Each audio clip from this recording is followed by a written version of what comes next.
नमस्कार, मी सोनाली पाटील. माझी मुलगी श्रावणी हिला पीसीओडीचा त्रास होता.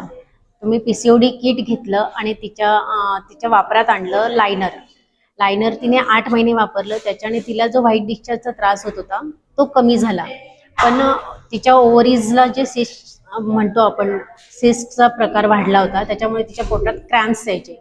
तर तिला मग मी फिमेल चॉईस पण दिली आणि फिमेल चॉईसने तिच्या 3 दिवसामध्ये ते क्रॅम्प्स होते ते कमी झाले तिचे. आणि तिला पीसीओडी किटचा खूप छान फायदा झाला. आज वर्षभरानंतर ती पीसीओडी एकदम फ्री आहे. तिचे पिरियड्स रेग्युलर आहेत आणि तिला जे पोटदुखी किंवा इतर जे पिरियड्समध्ये त्रास होते ते थोडे तिचे बऱ्यापैकी कमी झाले. त्याच्यामुळे मी वीआर फॅमिलीला थँक्यू म्हणेन की पीसीओडी किटमुळे माझ्या मुलीचा जो त्रास होता, तिला असह्य त्रास होता, म्हणजे 2 दिवस झोपून काढायची ती पिरियड्स आल्यानंतर, तो खूपच प्रमाणात तिचा कमी झाला.